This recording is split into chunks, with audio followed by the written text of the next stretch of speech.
गंगे हर हर महादेव शंभो काशी विश्वनाथ गंगे हर हर महादेव शंभो काशी विश्वनाथ गंगे काशी विश्वनाथ गंगे माता पार्वती संगे काशी विश्वनाथ गंगे माता पार्वती संगे हर हर महादेव शंभो काशी विश्वनाथ गंगे हर हर महादेव शंभो काशी विश्वनाथ गंगे।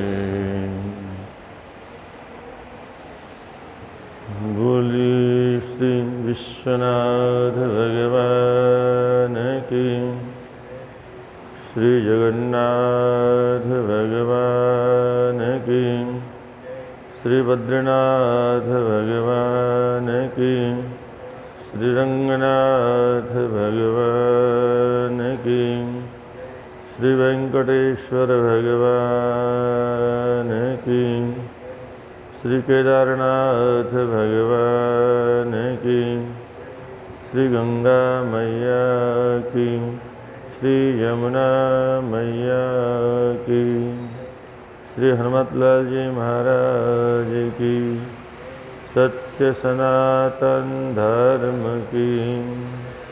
नमः पार्वती पते हर हर महादेव। प्रभु कृपा से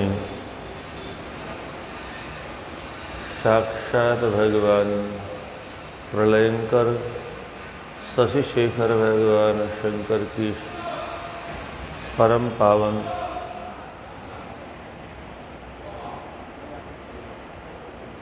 तीर्थस्थली में माँ गंगा के तट पर बैठ कर के हम आप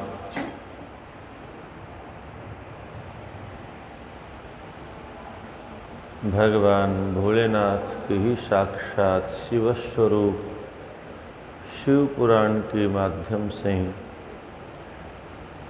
अपने जीवन की गुत्थियों को सुलझाने का प्रयास कर रहे हैं और ये प्रभु कृपा से ही संभव है। मनुष्य अपने जीवन के क्षण का समय का सदुपयोग करे, तन का मन का धन का सदुपयोग करे, ये परमात्मा की विशेष कृपा से ही संभव है।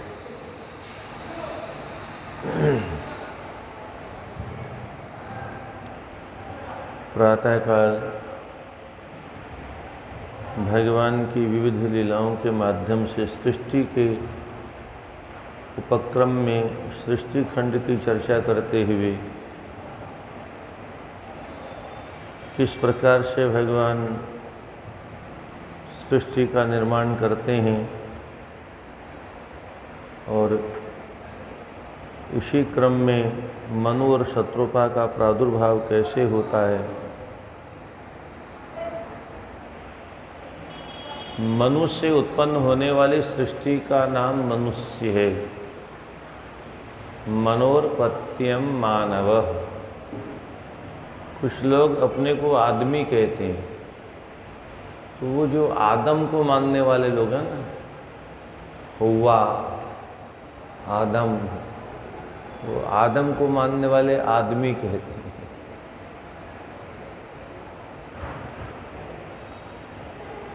हम लोग मनुष्य हैं जो शास्त्रों को मानते हैं और सेवन भी करते हैं। मनु की संतति होने के नाते हम मानव कहलाते हैं। बंदर की औलाद होते तो कुछ और कहे जाते, वनमानुष की औलाद होते तो कुछ और नाम होता। और हमें किसी विदेशी से अपनी उत्पत्ति के बारे में पूछने की ज़रूरत क्यों पड़ी? ज्ञान की दृष्टि से भारतवर्ष सबसे अमूल्य धनवान देश है। जितना धनी भारत है ज्ञान में, उतना विश्व का कोई देश नहीं ज्ञान के मामले में। हालांकि धन के मामले में भारत कहीं से कम नहीं था, पर हजारों वर्षों से लुटेरों ने लूटा और अब भी वो परंपरा डाल गए, तो वो ऐसी चल रहा है। आज भी भारतवर्ष में जितना सोना पहना जाता है, लोग कहते हैं विश्व में जितना सोना है उतना भारत में। यहाँ के मंदिरों में कितना सोना पड़ा है, यहाँ कितना दान पुण्य होता था। सोने की लंका, इसमें आगे चर्चा आई है, लंका भारतवर्ष में ही थी। नेपाल भी भारतवर्ष में, नेपाल देश का भी नाम आया है। अब हमारा देश का दुर्भाग्य है कि अभी कोली कोई था वहाँ, कहता था राम का जन्म भारत में नहीं हुआ, नेपाल में हुआ, और उसने एक जगह दे दी वहाँ पर अयोध्या बनाने के लिए। ये भी काम किया, यहीं अयोध्या बनाओ। अब तुम्हारे बनाने से अयोध्या थोड़ी बन जाएगी। अब इन मूर्खों को पता नहीं इतिहास का ज्ञान। हमारा इतिहास इन पुराणों में, पुरापि नवम पुराणम, पुराने होने के बाद में भी जो नित्य नवीन लगे। सबसे पुराना जो इतिहास है हमारा इन पुराणों में है। इसलिए हमें किसी विदेशी डार्विन से पूछने की ज़रूरत नहीं, किसी अंग्रेज की पुस्तक को पढ़ने की ज़रूरत नहीं। पर दुर्भाग्य है कि स्कूल में वही पढ़ाया जाता है। भगवान नारायण, नारायण के ब्रह्मा, ब्रह्मा जी के मनु, और मनु के वंश में हम मनुष्य कहलाते हैं। हमारे सबसे पूर्व पुरखे का नाम भगवान नारायण। शिव पुराण के अनुसार भोलेनाथ इस सृष्टि के मूल कारण है। तो इस प्रकार से मनु जी ने अपनी धर्म पत्नी के माध्यम से सा पुनर्मनुना तेन गृहीता तेव शोभना विवाह विधिना तात असृजत सर्ग समेथुनम।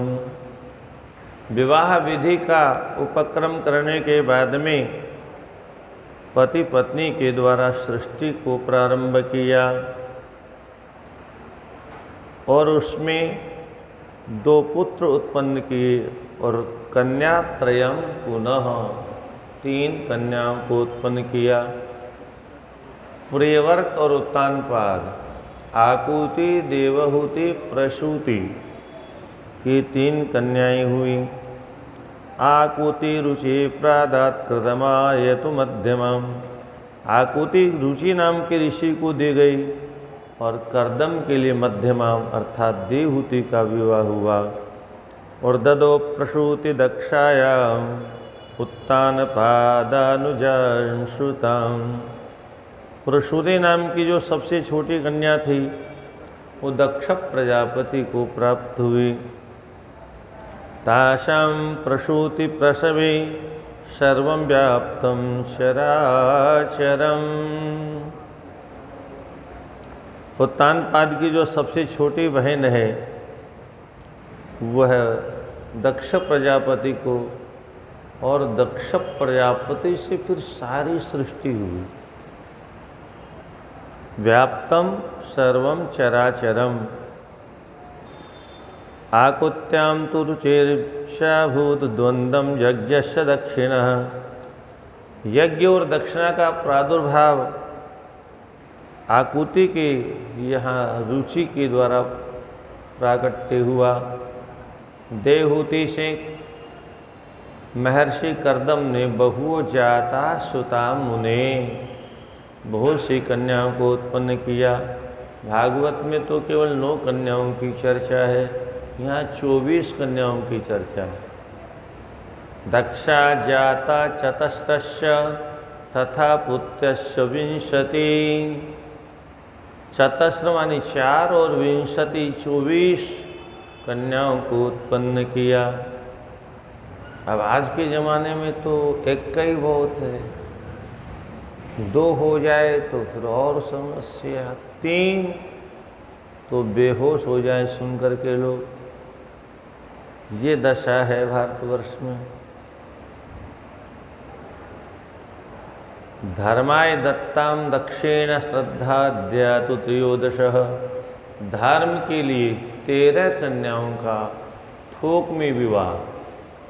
अच्छा, पहले जो विवाह होता था हमारे आज की तरह से विवाह नहीं होता था। विवाह का उद्देश्य भोग हमारे यहाँ कभी नहीं रहा था। आज जिस दृष्टि से हम विवाह करते हैं, हमने किया अथवा अपने बच्चों का विवाह करते हैं, और हमारे पूर्वज जो विवाह करते थे उनमें और हमारे ऋषि जो विवाह सृष्टि के आदि में करते थे, जमीन आसमान का अंतर उद्देश्य है। कोई भोग के लिए विवाह नहीं करता।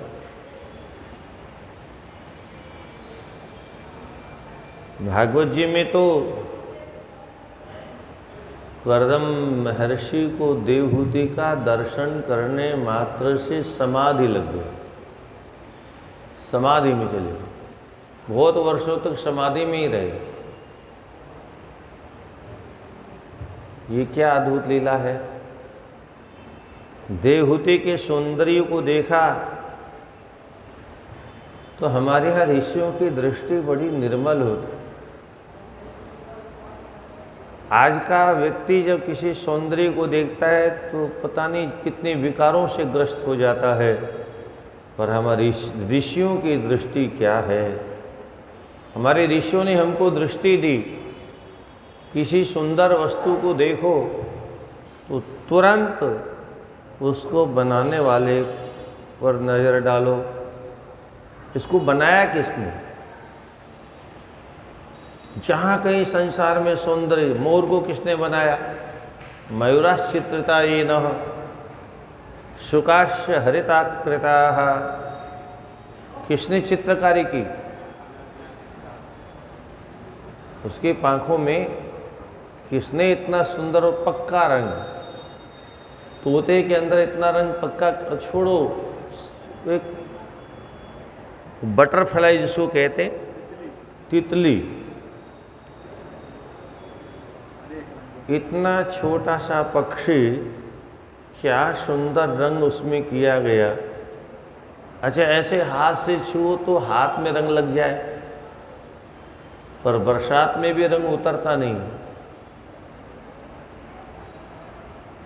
ये सब अद्भुत कलाकृति उस परमात्मा के द्वारा। तो पूर्व समय में जब भी कोई ऋषि महर्षि किसी सुंदर वस्तु को देखता था तो उसकी दृष्टि सुनिए आप। और हमें भी प्रयास करना चाहिए कुछ ऐसा ही। संसार में जहाँ कहीं सौंदर्य है वो मेरे प्रभु का है, उनके द्वारा निर्मित है। तो किसी सौंदर्य को जब हम आप देखें तो ऐसा अनुभव करना चाहिए, जिसने इतना सुंदर सुंदर सुंदर सुंदर जगत बनाया, इतने सुंदर जगत को बनाने वाला कैसा होगा, वो कितना सुंदर होगा, वो कितना अद्भुत होगा।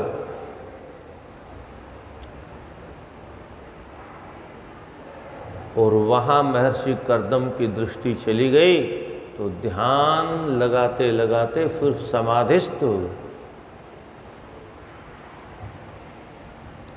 आज की कोई घरवाली होती तो राजकुमारी थी, कोई सामान्य होती तो भी काले कोट वालों के पास चली जाती, पर उसने आश्रम की सेवा की, गौ सेवा जो आश्रम में गायें थी उनकी सेवा की, वृक्षों की सेवा की, जो ऋषि महर्षि आते थे उनका आतिथ्य करती थी। अस्तु हमारे यहाँ केवल एक संस्कार होता था विवाह, 16 संस्कारों में, और उद्देश्य क्या होता था? आवश्यकता हो संतान की तो फिर अपनी पत्नी से संतान उत्पन्न करना, किसी और से नहीं। और वो भी आज की तरह से नहीं, जब मर्जी तब, ऐसा कुछ नहीं। मुहूर्त देखा जाता था, और मुहूर्त के देखने के बाद में फिर पूजन होता था वैदिक विधि से, जिसको गर्भाधान संस्कार कहते थे। और उस पूजन के बाद में तब जा कर के पति पत्नी परस्पर में एक साथ रहते थे, और उसके बाद में फिर वैसे ही रहते थे। और आज भी इस नियम का पालन पशु करता है। पशुओं में यही परंपरा है, केवल संतान करने के लिए वो एक साथ होते हैं, और उसके बाद में भाई बहन के तरह से रहते हैं। गौशाला में सांड रहेगा पर उसके मन में कोई विकार नहीं है, चाटेगा भी, पूछेगा भी, साथ में खाएगा भी, पिएगा भी, पर कोई विकार नहीं आता। इस शास्त्रीय परंपरा का पालन मनुष्य ने तो छोड़ दिया, बाकी संसार के सभी प्राणी करते हैं, लगभग कुछ जीवों को छोड़ करके बाकी सब समय की प्रतीक्षा करते हैं, आवश्यकता के अनुसार गर्भाधान करते हैं, बाकी सब तपस्या करते हैं। मनुष्य विदेशियों की कुसंगति के कारण पतित हो गया, विचार उसके पतित हो गए।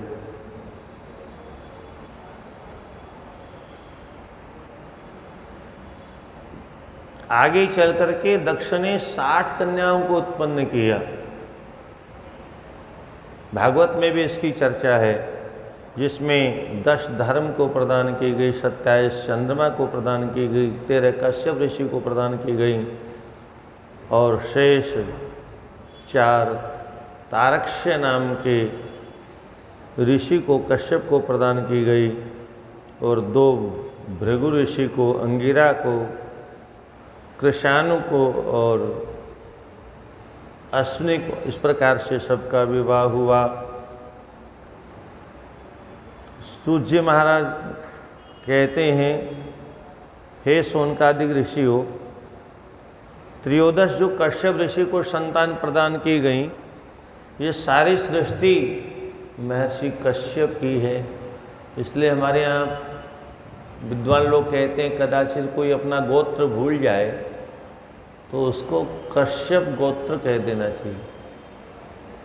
हम कश्यप ऋषि के संतान हैं, क्योंकि आदि में सब यही परंपरा थी।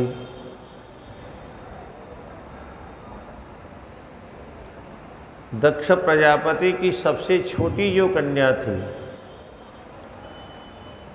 उसका विवाह भगवान भोलेनाथ से हुआ, और कालांतर में वही पितुर्यज्ञे तनुम त्यक्त्वा नारदात् स्वपदम ययो, वो अपने धाम को पधार गई। पुनश्च पार्वती जाता देव प्रार्थनया शिवा, और कालांतर में वही पार्वती बनकर के प्रकट हुई। तपः कृत्वा सुविपुलम पुनः शिवमुपागता, तपस्या करने के बाद में फिर भगवान शिव को प्राप्त किया। तस्या नामानि एकानि जातानि च मुनीश्वरः, कालिका चंडिका भद्रा चामुंडा विजया जया। उनके कई नाम हैं, उमा अर्थात पार्वती के, कालिका भी, चंडिका, भद्रा, चामुंडा, विजया, जया, जयंती, भद्रकाली, दुर्गा और भगवती। एक दुर्गा सप्तशती कोई पंडित जी लेके आए बाजार से, उसमें ऊपर का थोड़ा हिस्सा कट गया प्रेस से, तो जयंती मंगला काली भद्रकाली कपालिनी नहीं था उसमें। जयंता मंगला काला भद्रकाला कपालना ये पाठ कर रहे थे। हमको मालूम नहीं क्या है। बिना शास्त्रों का अध्ययन किए अगर कोई पाठ करेगा तो फिर ऐसा ही होगा।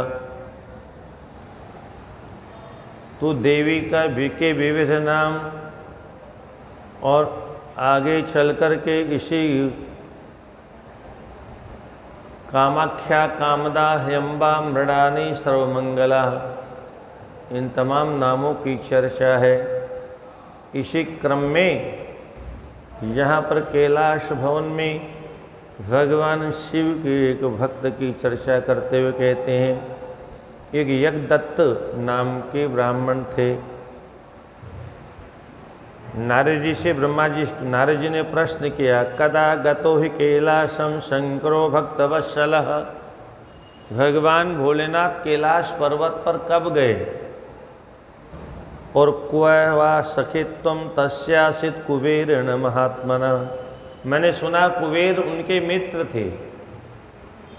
तो भोले बाबा की दोस्ती कुबेर से कब हो गई। किम चकार हरस्तत्र परिपूर्ण शिवाकृति एतत्सर्वं समाचक्ष परम कौतूहलम मम। पिताजी आप ये सब विस्तार से सुनाइए, मुझे बहुत सुनने की उत्सुकता है। नारद जी से ब्रह्मा कहते हैं, शृणु नारद वक्ष्यामि चरितं शशिमौलिनः यथा जगाम कैलासम सखित्वं धनदस्य च। जिस प्रकार से धनद माने धनम ददाती इति धनद,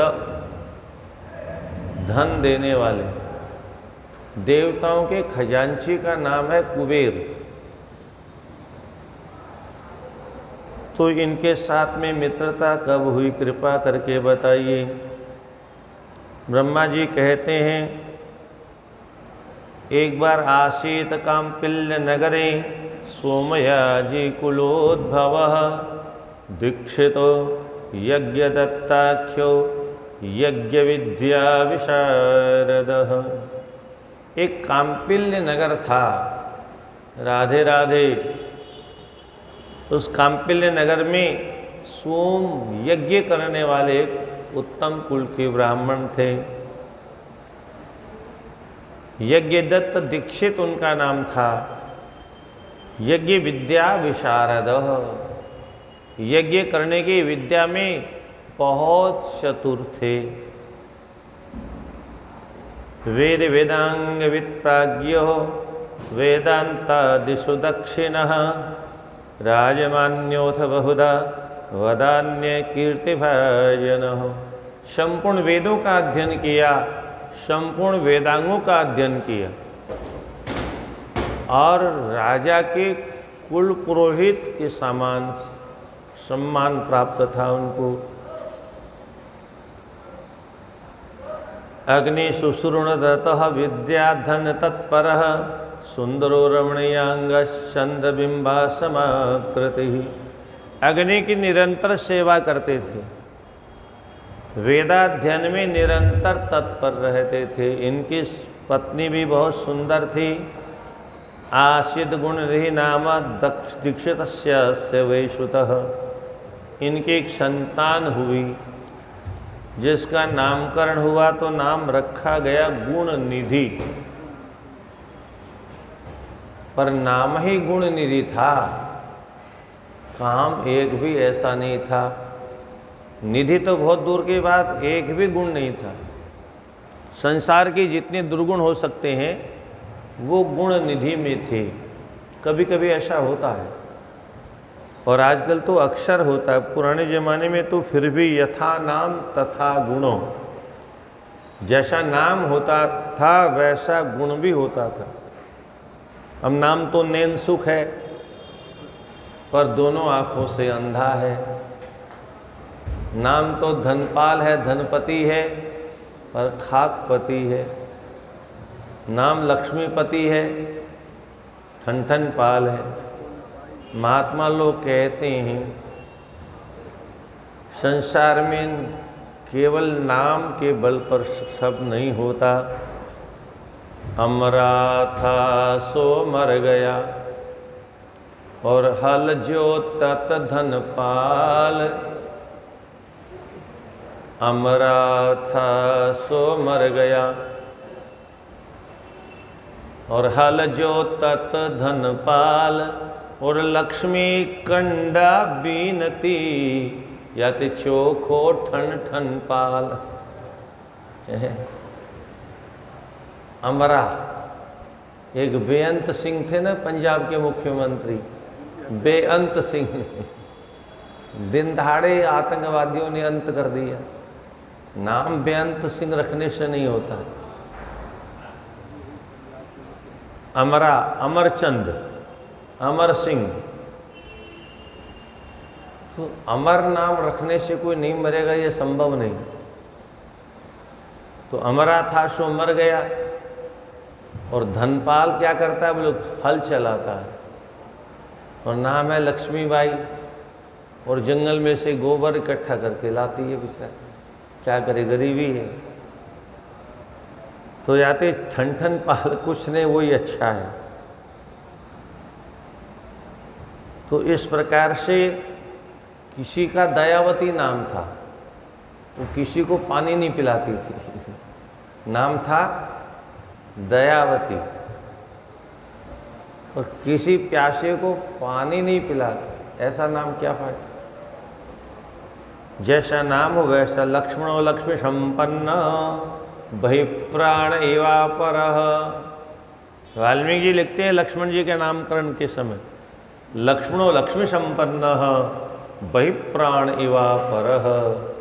लक्ष्मण कैसे थे, बोले लक्ष्मी से संपन्न थे अथवा सुंदर लक्षणों से संपन्न थे।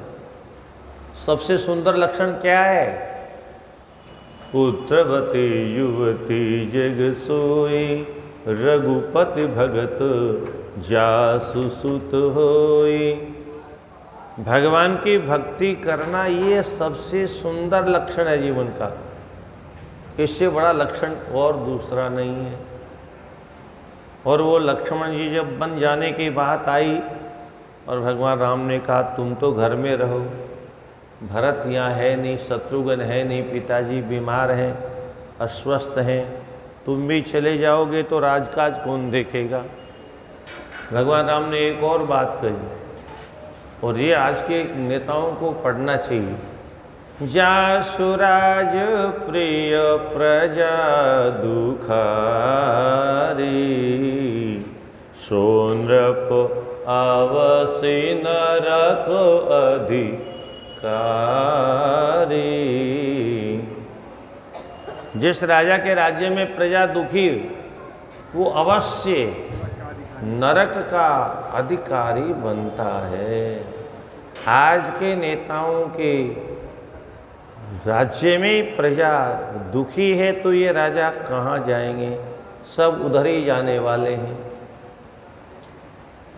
इसलिए राजा का दायित्व है प्रजा का पालन करे। लक्ष्मण जी बोले ये तो बहुत अच्छा हुआ, अगर राजा नरक में जाएगा तो ये तो अच्छी बात है। भगवान बोले क्या बकवास करते हो। बोले प्रभु आपको वन भेजने वाला भरत नरक में नहीं जाएगा तो कहाँ जाएगा।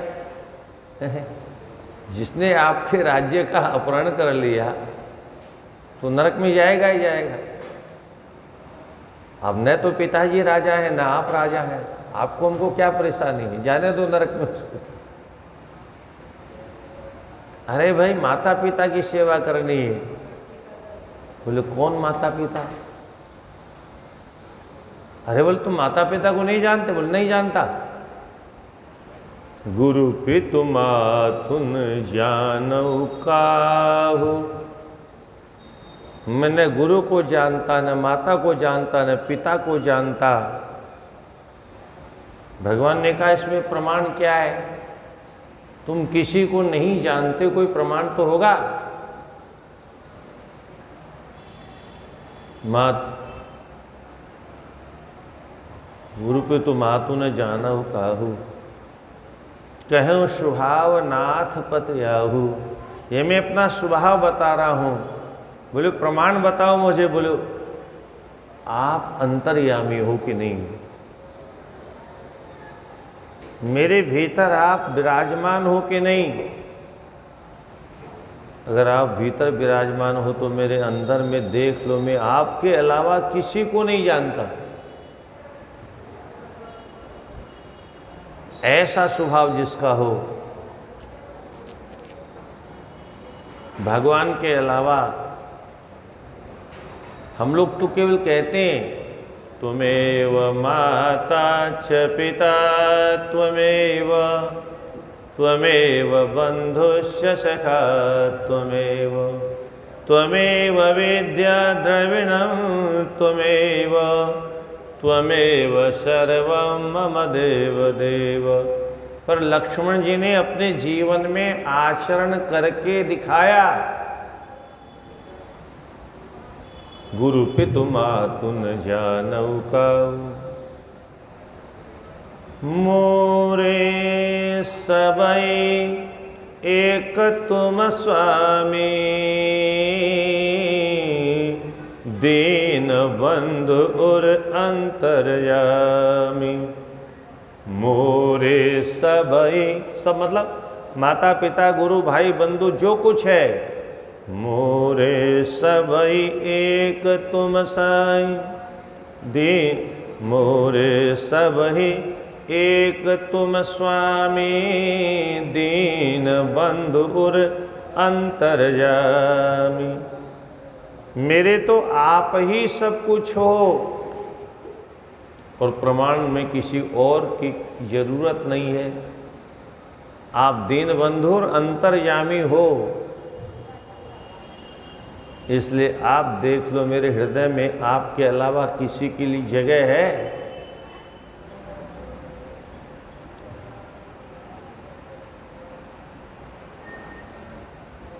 जिस समय भगवान राम का राज्याभिषेक हो रहा था,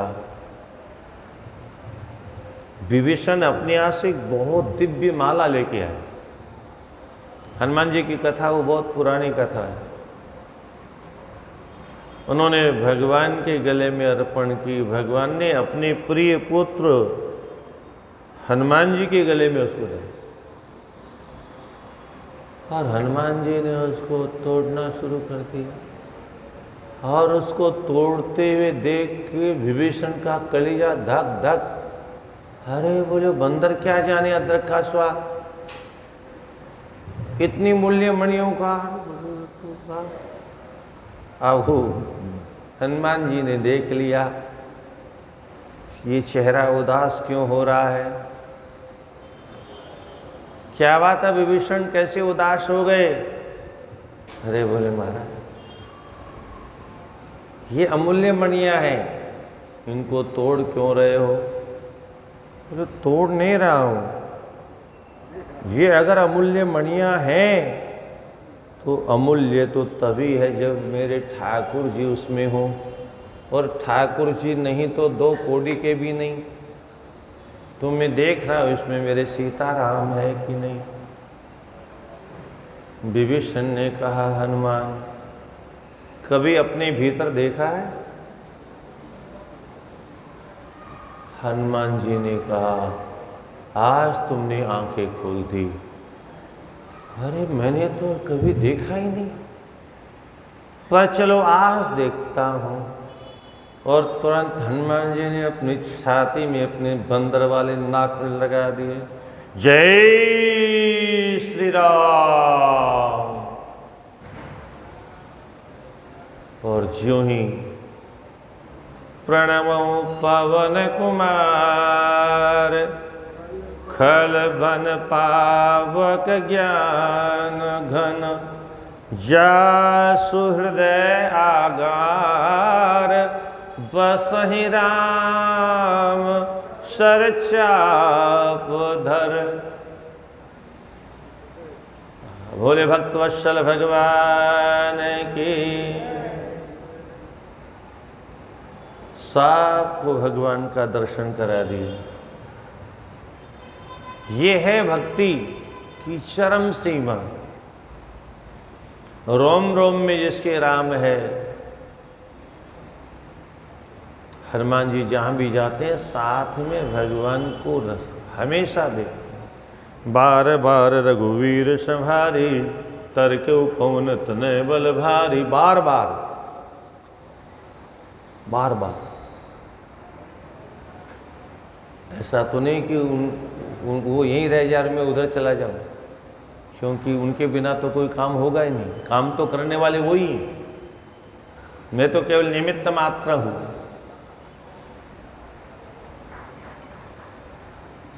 बार बार ये हमको भी ऐसा ही करना चाहिए, बार बार देखना चाहिए हम कौन हैं, हमारा कौन है, हम कहाँ से आए, हमें कहाँ जाना है।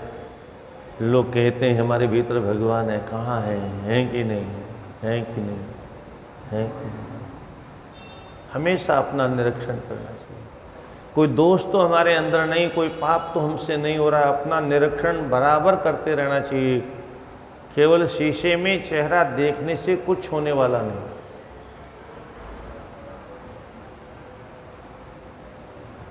इन कथाओं, ये कथाएं की दर्पण है। ये जितनी भी कथाएं हैं ये वो अद्भुत दर्पण है जिसमें हम अपना चेहरा, अपना जीवन चरित्र देख सकते हैं। इन कथाओं में जितने भी पात्र हैं हम उनमें कैसे लग रहे हैं, ये देखने के लिए इन कथाओं को सुनना चाहिए। तो गुण निधि नाम उसका अवश्य था, पर गुण एक भी नहीं था। तो हे नारद, आददायाद बहुशो धनम मातु सकाशतः। वह बालक बाल्यपन से ही, जबकि उसके पिता कैसे थे, वेद शास्त्रों में विशारद थे, परंतु वह जो बालक था जिसका यज्ञों को संस्कार भी कर दिया और विद्या अध्ययन करने के लिए गुरुकुल में भी नाम लिखा दिया, पर वह तो गुरुकुल में कभी जाता ही नहीं था। तो वह तो जुए घर में जाने लग गया। अथ पित्रानभिज्ञातो द्यूत कर्मरतो भवत। पुत्र का वस्तुतः अर्थ क्या होता है, पुत्र की पुत्रता क्या है। पुण्णाम नरका त्रायते इति पुत्र। एक पुण्य नाम का नरक होता है, उस नरक से अपने माता पिता का जो उद्धार कर दे उसका नाम पुत्र है। अथवा जब तक पिता माता जीवित रहे तब तक मधुर बोले, माता पिता से कभी अटपटी बात न करे। जीवितो वाक्य करणात् ख्यात भूरिभोजनात् गया पिंड प्रदानाच्च त्रिभिर्पुत्रस्य पुत्रता। तीन काम जो करे उसका नाम पुत्र है। जीवितो वाक्य करणात्, जब तक माता पिता जीवित रहे तब तक मीठा बोले। अरे मीठा बोलने में क्या परेशानी है। हमारा शास्त्र कहता है प्रियवाक्य प्रधानेन सर्वे तुष्यन्ति जन्तवः तस्मात् तदेव वक्तव्यं वचने का दरिद्रता। मधुर बोलने से, मीठा बोलने से सब प्रसन्न होते। पशु पक्षी भी मीठी भाषा समझते हैं, शेर भी मीठी भाषा समझता है। कई साल पहले एक चिड़ियाघर का दृश्य किसी ने फोन में डाला। एक कर्मचारी था, वो संयोग से मुस्लिम था, वो कुछ कर रहा था तो नीचे शेर की नाक उसमें गिर गया। अब शेर के सामने गिर गया तो शेर आया लपलपाती जीभ करते हुए, उसने हाथ जोड़े, वो वापस चला गया। तो उसके बाद में क्या हुआ, किसी बाहर देखने वाले ने उस शेर को पत्थर मार दिया। फिर क्रोध आ गया उसको, फिर दोबारा आया, फिर ले गया उसको, फिर नहीं छोड़ा। पर एक बार हाथ जोड़ने पर शेर ने भी उसे छोड़ दिया। तो प्रिय वाक्य प्रदानेन सर्वे तुष्यन्ति जन्तवः, सारे संसार के प्राणी मधुर भाषा को समझते हैं, इसलिए तस्मात् तदेव वक्तव्यम, इसलिए हर समय, हर घड़ी, हर देश में, हर दिशा में, हर काल में प्रत्येक मनुष्य को हमेशा मीठा बोलना चाहिए। अरे भाई, मीठा बोलने में क्या खर्चा है? कंजूसी करनी हो तो और बहुत जगह है। बाजार से सामान लाने जाओ, हर सामान में कंजूसी करो, सब्जी में कंजूसी करो, 4 की जगह 2 बनाओ, 2 की जगह 1 बना लो, गाड़ी दाल की जगह पतली बना लो, बहुत रास्ते हैं।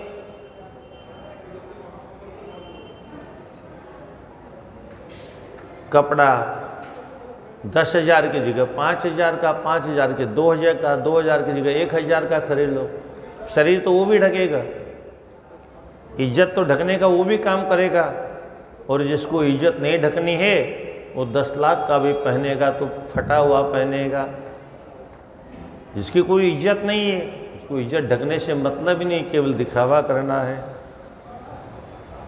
तो प्रिय वाक्य प्रदानेन सर्वे तुष्यन्ति जन्तवः, तस्मात् तदेव वक्तव्यम।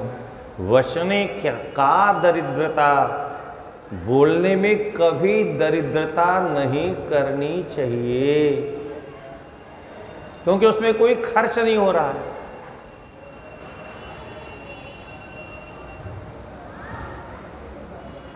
किम कुलेन जानिस विशालेन विद्याहीनस्य देहिनः, अकुलिनोपि विद्यावान देवैरपि स पूज्यते।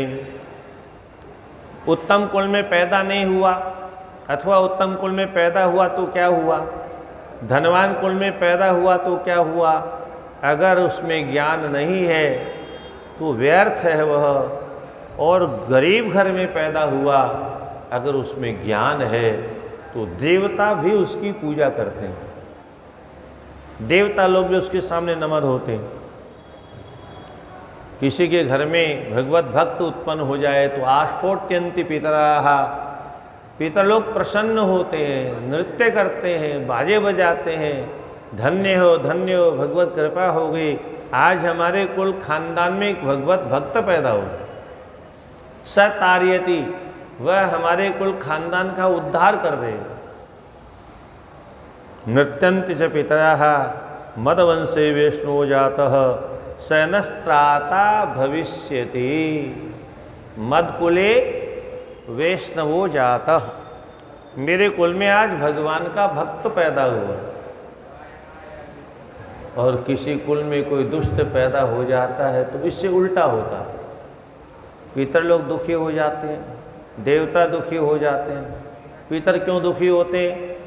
बोले अब ये श्राद्ध नहीं करेगा, अब ये तर्पण नहीं करेगा, अब ये गौदान नहीं करेगा, अभी कोई शुभ काम नहीं करेगा, सब गलत गलत काम करेगा, स्वयं नरक में जाएगा, हमको क्या देगा ये? और देवता लोग भी दुखी हो जाते हैं। क्यों? देवता भी कहते हैं ये अभी कभी मंदिर नहीं जाएगा, ये कभी पूजा नहीं करेगा, ये कभी कोई पाठ नहीं करेगा, ये कभी स्तुति नहीं करेगा, कभी तीर्थ यात्रा नहीं करेगा। अच्छा, देवता क्यों दुखी होते हैं? अरे देवताओं का तो सारा खेल है। हमारे इस शरीर के अंदर प्रत्येक इंद्रियों में अलग अलग देवता बैठे हैं। ये आप लोग बहुत बार सुन चुके हैं भागवत में। और जब इन हाथों से कोई शुभ काम नहीं करता है तो हाथों के देवता इंद्र दुखी हो जाते हैं। आँखों से जब भगवान का दर्शन नहीं करता है तो सूर्य दुखी हो जाते हैं। आँखों से जब गंदी चीज़ देखता है तो सूर्य दुखी हो जाते हैं। जीवा से भगवान के नाम का रस छोड़ करके और शराब पीता है तो वरुण देवता दुखी हो जाते हैं। ऐसे ही पैरों से चल करके मंदिर में नहीं जाता है तो पैरों के देवता भगवान विष्णु दुखी हो जाते हैं। गलत जगह जाता है तो भगवान कहते हैं हाय हाय ये कितना दुष्ट है, हमारा प्रयोग गलत जगह कर रहा है। कानों से हम कृष्ण कथा छोड़ करके विषय वासनाओं की चर्चा सुनते हैं तो कानों के देवता जो दिशाएं हैं उनको बड़ा कष्ट होता है। हाय हाय ये हमारे सेवा करते हैं देवता लोग। अहर्निश प्रत्येक व्यक्ति के अंगों का संचालन उन इंद्रियों में बैठे हुए देवता करते हैं। हम लोग सोचते हैं हम आँखों से, कानों से, हाथों से, पैरों से, कुछ नहीं। सबके अलग अलग देवता हैं, सब अपने अपने देवताओं के द्वारा सभी कार्य संपादित होते हैं। नारद भक्ति सूत्र में संकेत किया नारद जी ने, मोदन्ते पितरो नृत्यन्ति देवता स्नाथा चयम भूरपि भवति। पितर प्रसन्न होते हैं, देवता नृत्य करते हैं और ये धरती प्रसन्न हो जाती है, प्रफुल्लित हो जाती है। आज मेरे यहाँ किसी भक्त का आगमन हुआ है, किसी साधु का आगमन हुआ है, किसी साधु के चरणों की रज का स्पर्श करने के बाद मेरा भाग्य खुल जाएगा। तो ये सब शास्त्रों में महापुरुषों का बहुत महत्व है। दुष्टों का अपनी जगह महत्व है। तो वह दुष्ट व्यक्ति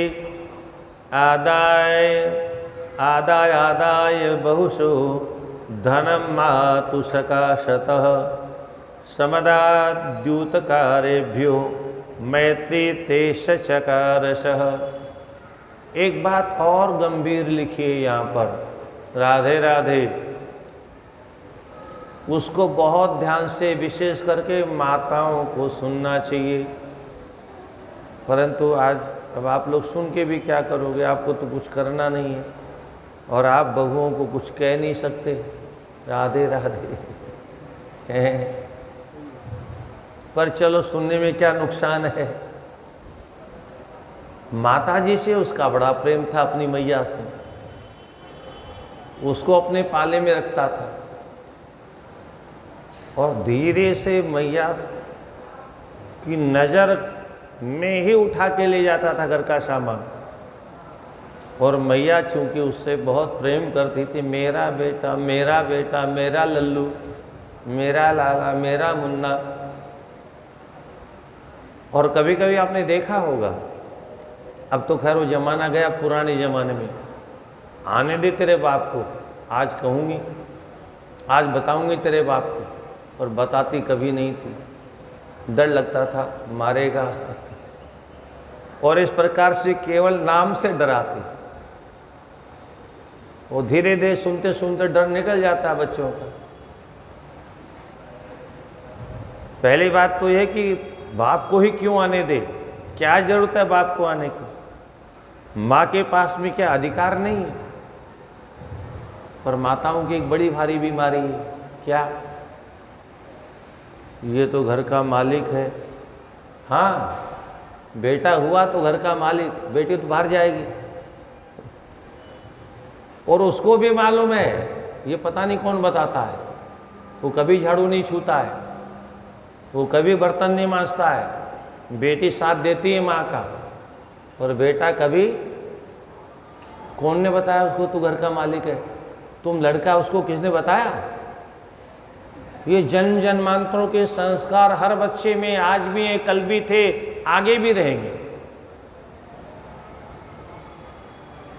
वो आया, खाया, फुर्र, मुँछों पर ताव दिया, भगा। कोई घर में सहयोग नहीं, गंदगी फैला के चले जाना। कपड़े भी माँ धो अथवा बहन जी धो, उसको वो भी नहीं धोना है। माताओं को अपने पुत्र में घर का भावी मालिक दिखाई देता है, इसलिए उसे कुछ नहीं कहती, और इसलिए बच्चे अक्सर माताओं के द्वारा बिगाड़ दिए जाते हैं। इसलिए बच्चों पर अनुशासन रखना ये माँ का प्रथम कर्तव्य है, क्योंकि पहली पाठशाला माँ है। अगर पहली पाठशाला में अच्छी शिक्षा नहीं मिली तो फिर आगे क्या होगा? तो धनम मातुः सकाशतः, पहले तो माँ के पास जब तक धन रहा तो धन ले जाता था, किस लिए? जुआ खेलने में हार जाता था। उसके बाद में संत्यक्त ब्राह्मणाचारा संध्या स्नान परांगमुखः निंदको वेद शास्त्राणाम ब्रह्म वेद देव ब्राह्मण निंदक। ब्राह्मण के सभी सदाचारों का उसने त्याग कर दिया। स्नान भी नहीं करता था, संध्या की कौन कहे, अग्निहोत्र की कौन कहे, और वेद शास्त्रों की निंदा करता था। पिताजी बोले पुराने जमाने के हैं, बुद्धि सठिया गई है, रात दिन जप करने में लगे रहते हैं। इस प्रकार से शास्त्रों की निंदा करता था। देव ब्राह्मण निंदकः, स्वयं देवताओं की निंदा करता था, ब्राह्मणों की निंदा करता था। स्मृत्याचार विहीनस्तु गीत वाद्य विनोद भाग नटपाखंड भांडेस्तु बद्ध प्रेम परस्पर परंपर। स्मृति शास्त्रों के जो निर्देश हैं उनके अनुसार आचरण नहीं करता था, और गीत वाद्य इत्यादि से विनोद करता था, नटों की तरह से पाखंड करता था। इस प्रकार से भांडों के साथ उसका प्रेम बढ़ गया था। प्रेरितोपि जनन्या, कभी कभी माँ डरती भी थी तो धीरे से समझाती थी, बेटा ये ठीक नहीं है, देख तेरे पिताजी को पता चल गया तो तुमको भी मारेंगे, मेरे को भी मारेंगे। और वो जो भाषा होती है ना माँ की, वो बच्चे समझ जाते हैं और उससे डरते नहीं, डर भय निकल जाता है। प्रेरितोपि जनन्यास नजयो पितुरंतिकम, कभी कभी कहती थी, बेटे नहा धो के पिताजी के पास बैठ, संध्या करना सीख, पर वह कभी नहीं जाता था। गृह कार्यांतरव्याप्तो दीक्षितो दीक्षितायिनी, मैया तो घर के काम में लगी रहती थी। कभी कभी पति पूछते थे, बेटा कहाँ है? अरे बोले अभी अभी तो पढ़ने गया है। झूठ बोल जाती थी, पति से असत्य संभाषण करती थी। यदा यदेवतां पृच्छेदये गुणनिधिसुतः न दृश्यते मया गेहे कल्याणी विदधाति किम। अरे सुनती हो, वो गुणनिधि कहीं दिखाई नहीं देता। तो कहता है, उसी समय कहती थी, तदा तदेदिशा ब्रूयाद इदानीं स बहिर्गतः, किसी काम से भेजा है, बाहर गया है, उसे मालूम है जुआ खेलने गया है, पर फिर भी बहाना बनाती थी।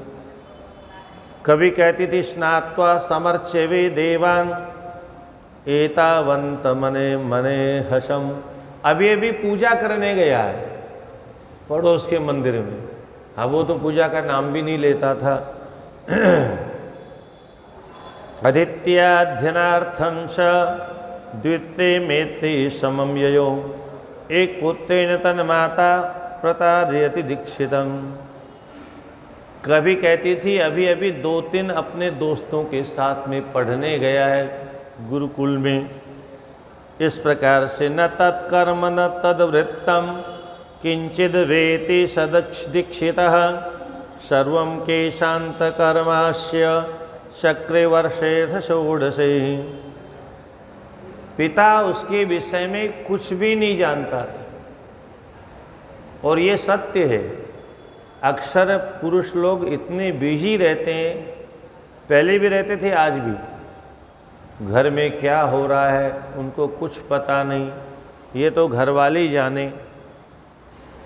और हमारे यहाँ तो शास्त्रों में यहाँ तक लिखा है, घर किसको कहते हैं?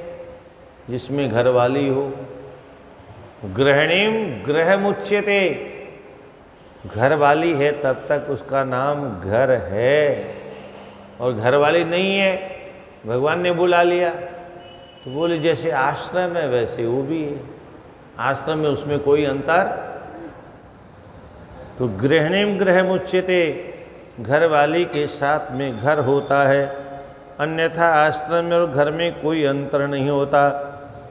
सर्वे केशांत कर्मास्य, 16 वर्ष का बालक हो गया, केशांत कर्म उसके करवा दिए गए। और उसके बाद में अथो स दीक्षितो यज्ञदत्तः पुत्रस्य तस्य च गुणोक्तेन विधानेन पाणिग्राहम् अकारयत्।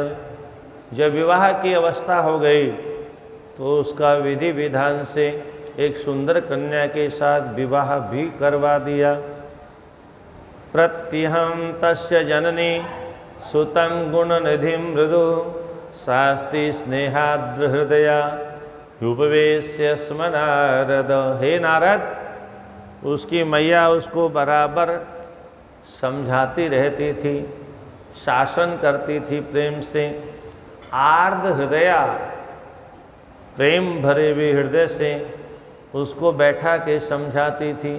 देखो तुम्हारे पिताजी का कितना नाम है, राजा उनका कितना सम्मान करते हैं, प्रजा उनका कितना सम्मान करती, कितने बड़े विद्वान है वो, और तुम इतने छोटे काम करते हो, तुम्हें शर्म नहीं आती? अरे अब तो तुम्हारा विवाह हो गया है, अब तो सही रास्ते चलने लगो। परंतु जिसकी आदत खराब हो जाती है वो अपनी आदत से लाचार होता है। देखो तुम्हारे पिता क्रोधिनस्ते अस्ति तनयः स महात्मा पतेत्यलं यदि आश्चर्यते वृत्तं त्वां च मां ताड़यिष्यति। तुम्हारे पिता क्रोधी भी हैं, अगर उनको थोड़ा सा पता चल गया तुमको तो मारेंगे ही मारेंगे, और कहीं भेद खुल गया कि मैं भी तुम्हारा साथ देती हूँ तो मेरी भी ठुकाई होगी। आच्छादयामि ते नित्यं पितुरग्रे कुचे स्थितं लोकमान्योऽस्ति ते तातः सदाचारेण वै धनेः। देखो मैं तुम्हारे पापों को रोज ढकती हूँ, छिपाती हूँ, तुम्हारे पिता के सामने एक भी तुम्हारी बुराई नहीं पहुँचने देती हूँ।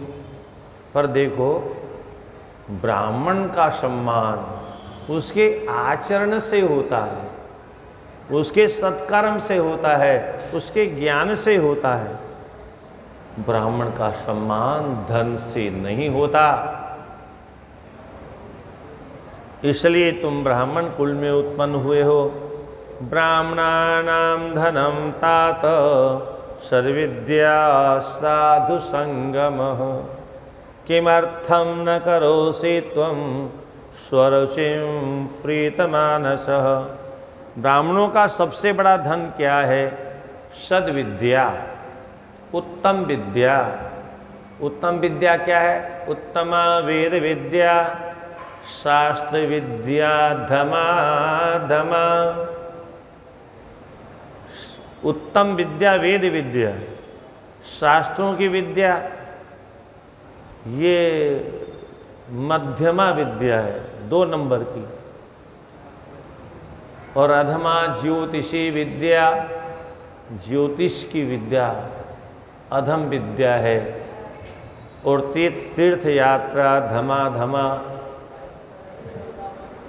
तीर्थ यात्रा सबसे निकृष्ट काम है, बहुत अच्छा काम शास्त्रों में नहीं माना गया।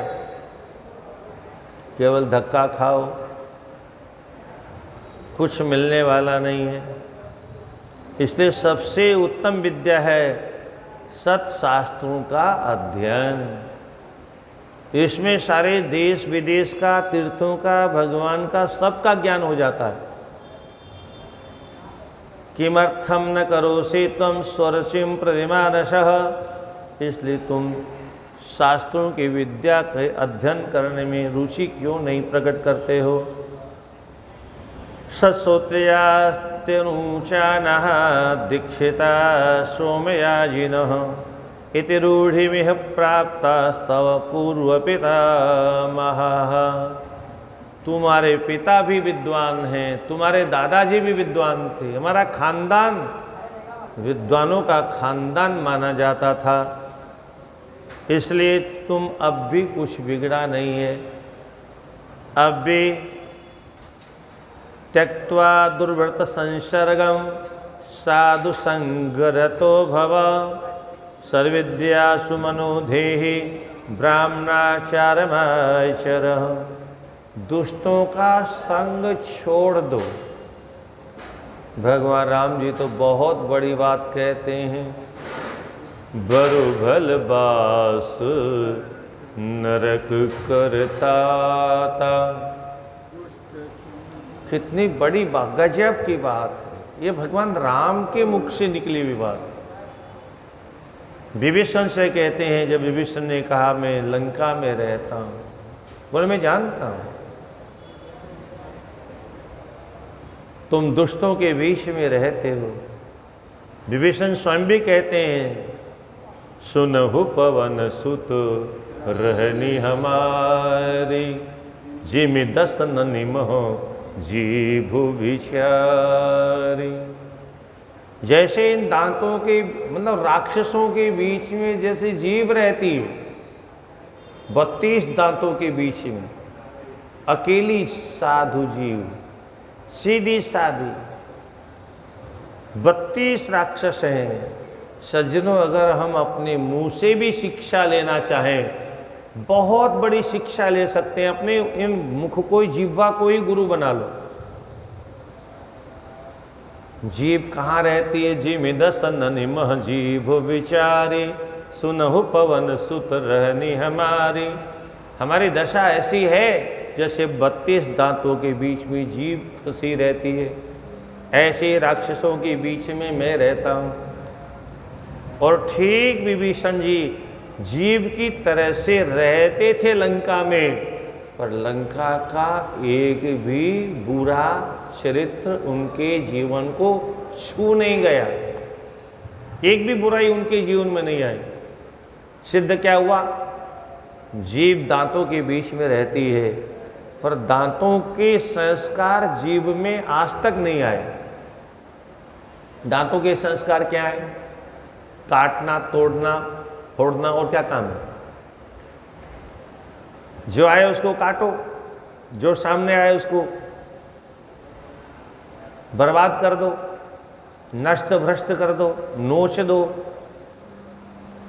पर जीव ऐसा नहीं करती। जीव बहुत सरल और तरल बन के रहती। और हम आप अगर जीवा से सीखें तो बहुत कुछ सीख सकते हैं। अच्छा, एक बात बताइए, बलवान कौन है? जीभ की दांत है? इन दोनों में बलवान कौन है? दांत है। दांतों में कोई ताकत नहीं। दांतों में ताकत होती तो कब का साफ कर देते जीभ को। जन्म से लेके आज तक जिंदी है।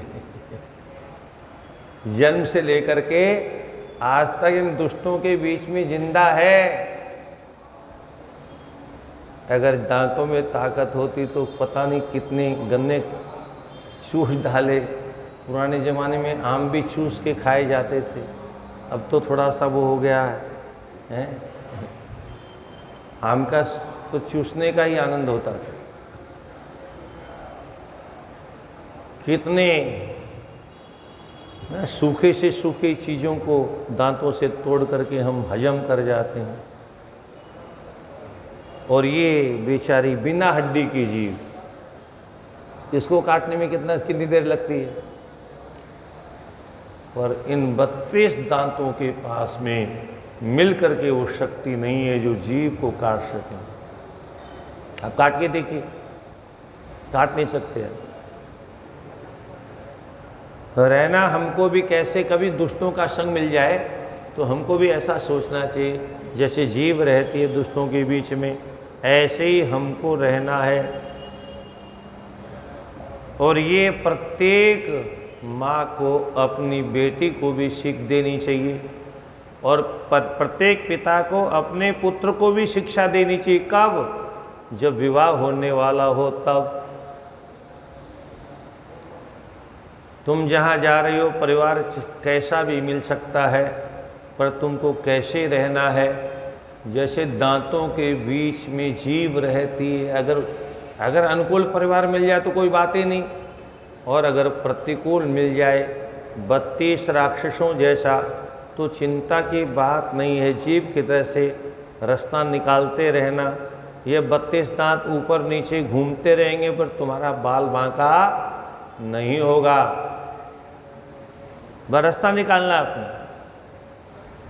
अच्छा, कभी कभी हम लोग भोजन वोजन करते हैं तो कभी कभी गलती से जीभ दांतों से दब भी जाती है, पर ये जीभ किसी से शिकायत नहीं करती, मम्मी को फोन नहीं करती,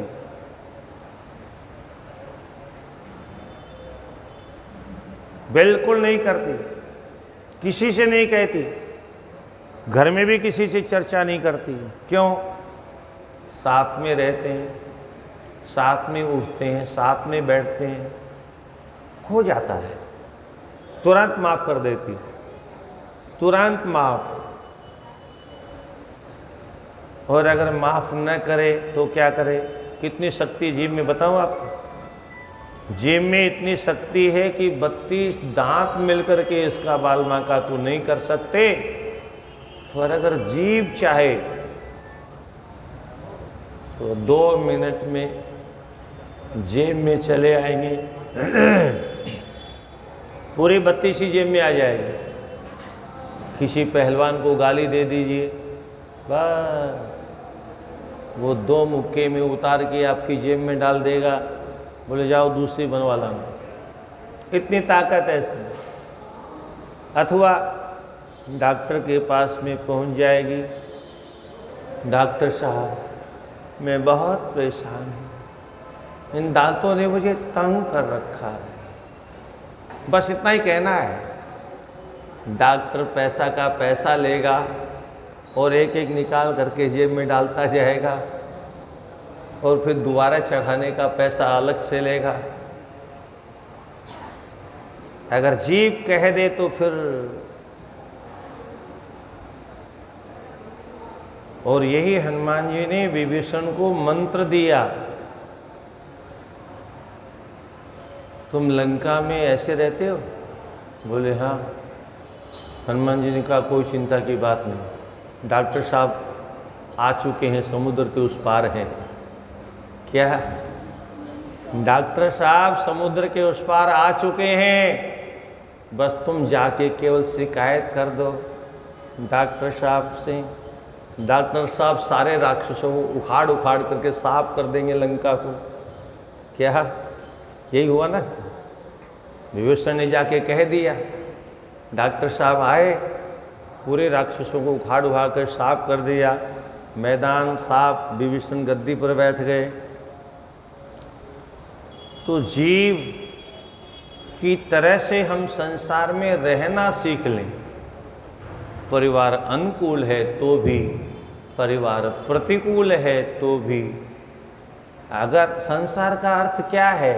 और कुछ नहीं है, केवल एडजस्टमेंट करना आना चाहिए। जिस पुरुष को, जिस बालिका को एडजस्ट करना नहीं आता है, वो चाहे जैसा अच्छा पूरा परिवार मिल जाए, वो कभी एडजस्ट कर ही नहीं सकती। अगर उसको बचपन से किसी ने अच्छे संस्कार नहीं दिए, और टीवी से उसने संस्कार लिए हैं, मोबाइल से उसने कुछ संस्कार सीखे हैं, तो वहाँ तो केवल घर फोड़ने के अलावा कोई काम होता ही नहीं। हर सीरियल में सब मंत्राएं होती हैं, सब, पुरुष भी चाहे कोई भी। हमने कई बार देखा है, वो चाय बनाया अथवा क्या बनाया, शरबत बनाया, धीरे से इधर से जहर निकाला, उसमें एक टिकिया डाल दी, अब ठीक है।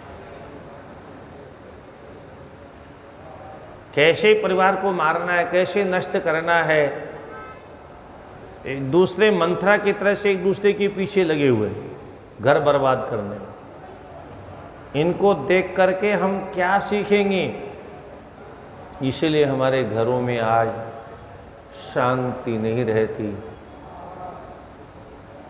कभी देखना भी हो तो केवल देखो और वहीं रहने दो उसको, अपने दिल दिमाग में उसको लेकर के मत जाओ साथ में कहीं पर भी।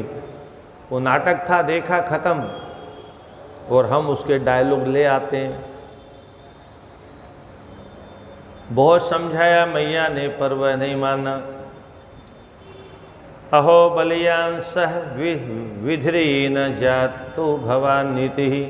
विधि का लेख बड़ा बलवान है।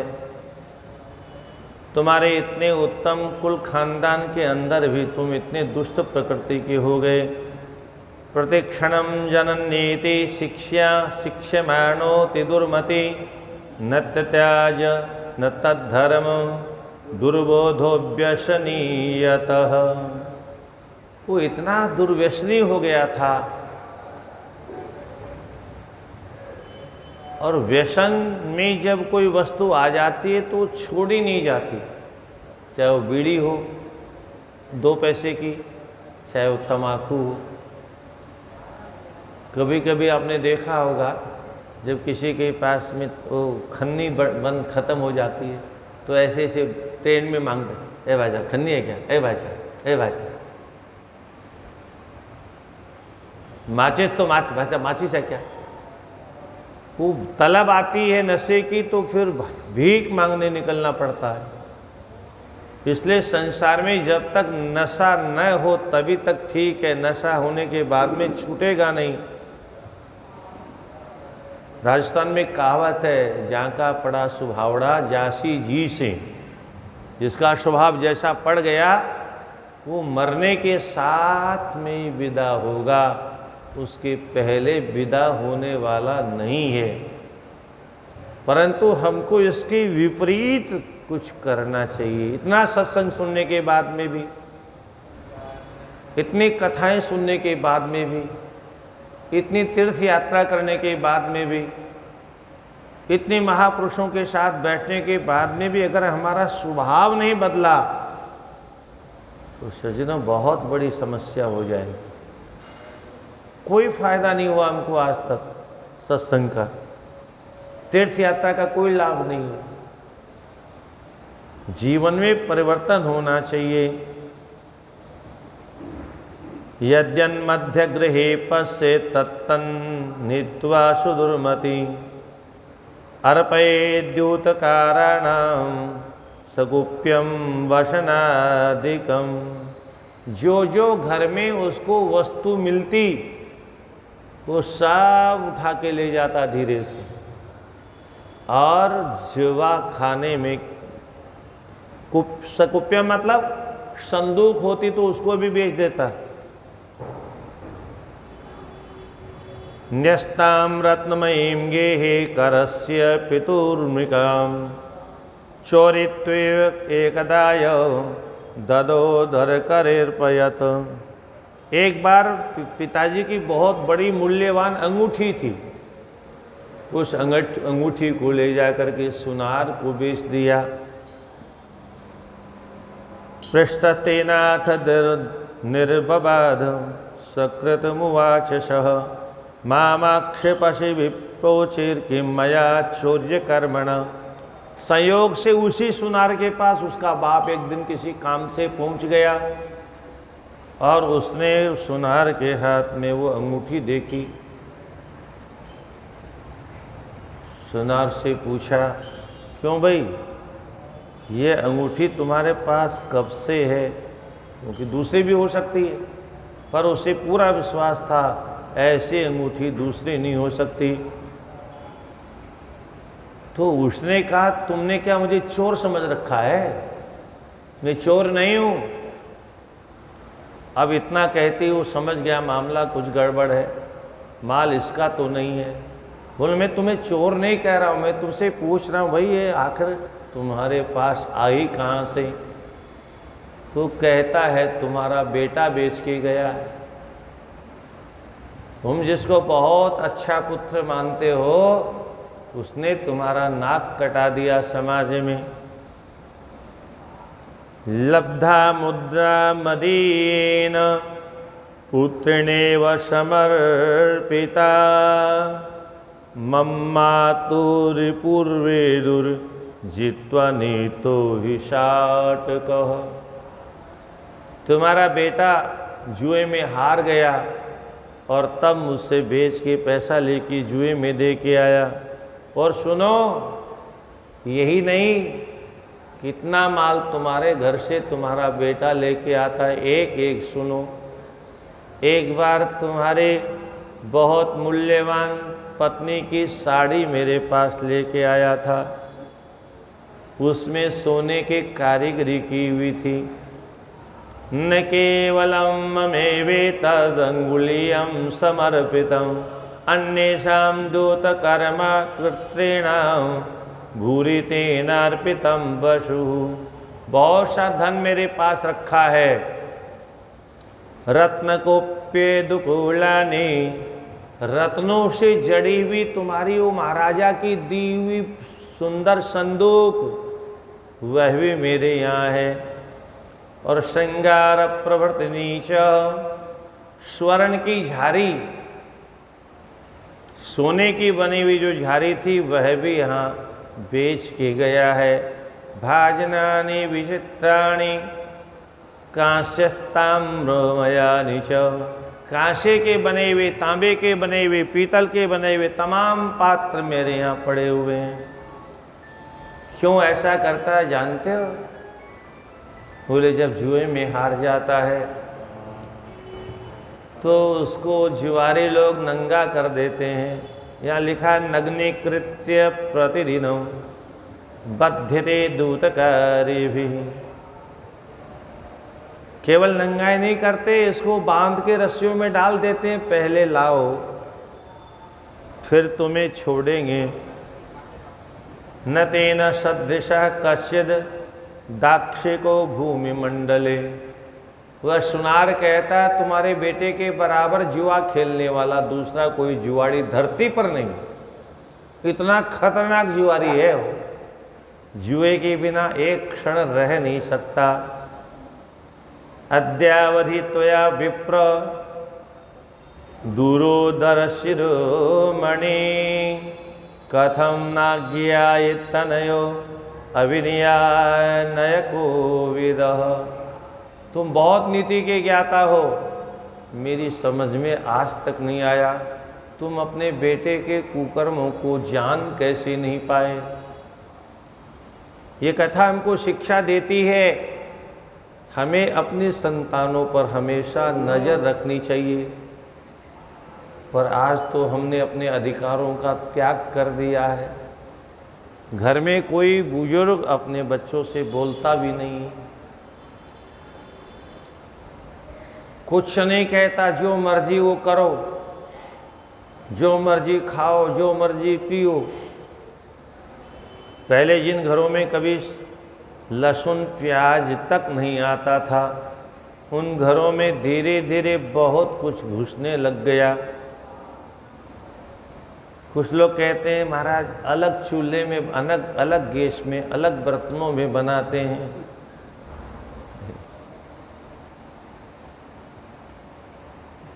जो पहले बचपन से अपनी संतान पर नज़र नहीं रखता है, बाद में इसी प्रकार से पश्चाताप करना पड़ता है, इसी प्रकार से तड़प तड़प करके जीवन गुजारना पड़ता है।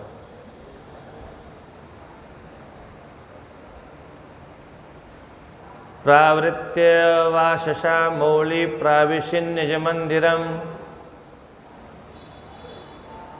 शर्म के मारे वह बेचारा कुछ नहीं बोला विद्वान ब्राह्मण, और चेहरा ढक करके घर में घुसा।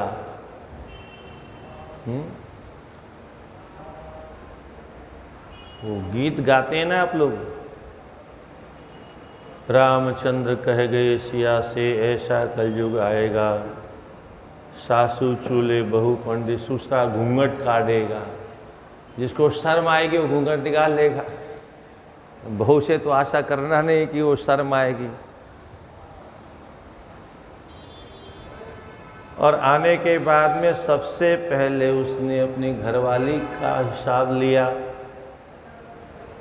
घरवाली से पूछा, क्यों री देवी, एक बात बताओ, दीक्षितायनि कुत्रास्ति धूर्तो गुणनिधि सुतः अथ तिष्ठतु किं तेन क्वर्षामं शुभोर्मिका।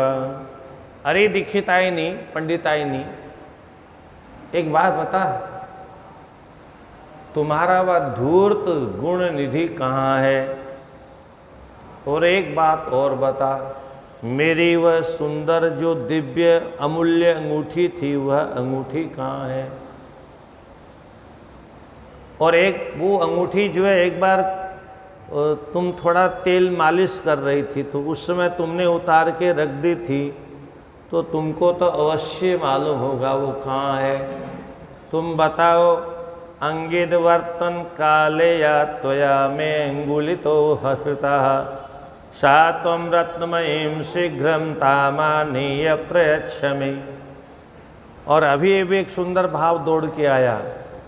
ये जो तेल लगाते समय एक समय क्यों निकाला उसने?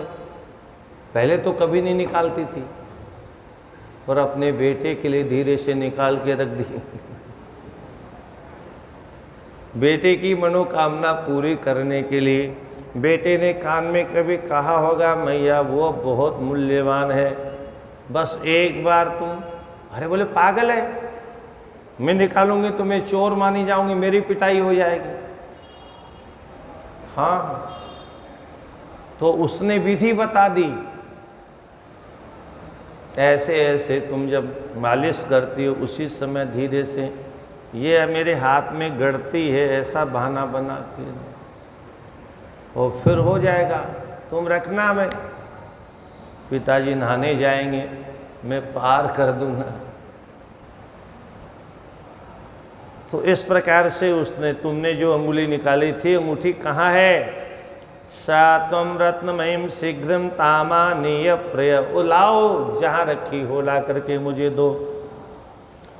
तो इति श्रुत्वाथ तद्वाक्यं भीता सा दीक्षिता, डर गई, कांप गई, अब क्या होगा, कहीं पता तो नहीं चल गया इनको।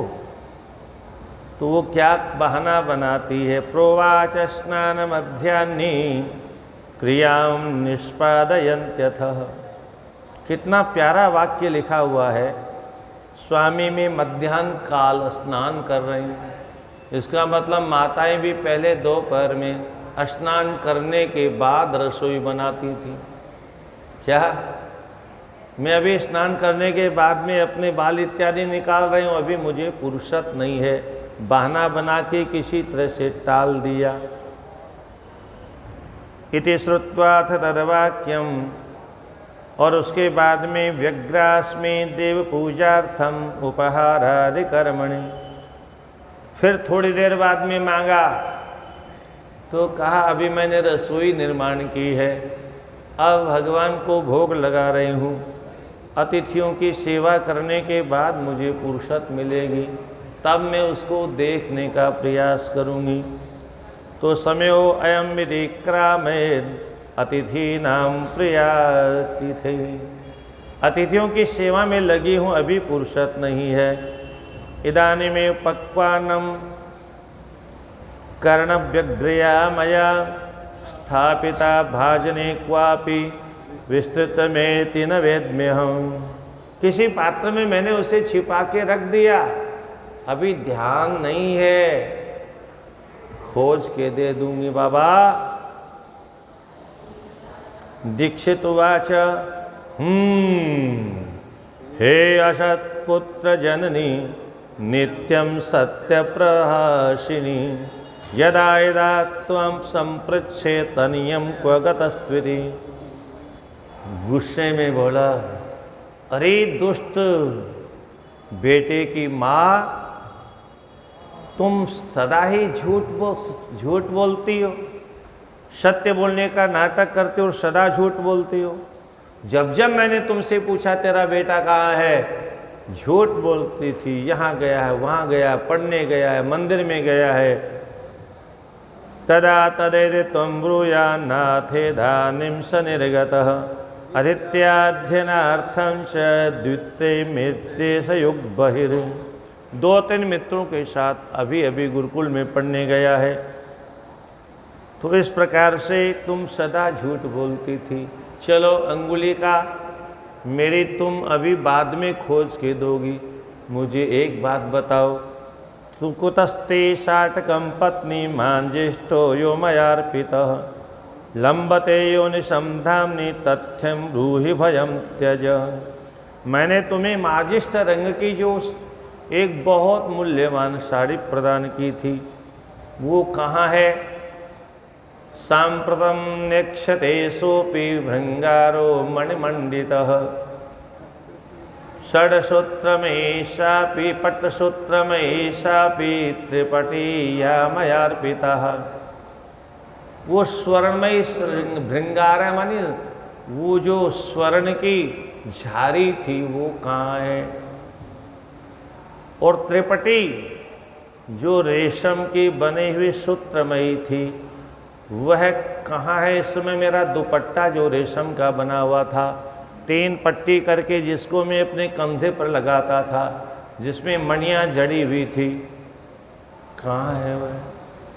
क्व दक्षिणात्य तत्कांश्यं गौडी ताम्रघटिक्वशः नागदन्तमयीसा क्व सुखकौतुकमंशिकाः।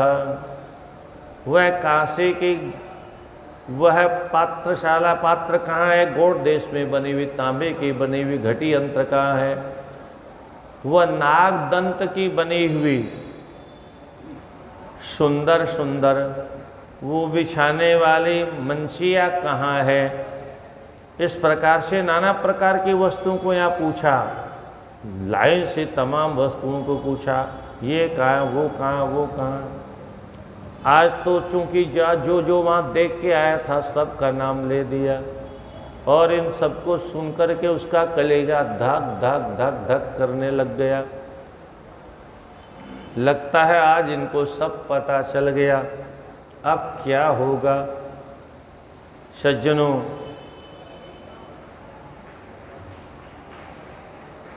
पुत्र हो तो सुपुत्र हो, अन्यथा कुपुत्रो दुखदायक हो। कुपुत्र हमेशा जैसे फोड़ा दर्द करता रहता है, उससे भी भयंकर दर्द करता है।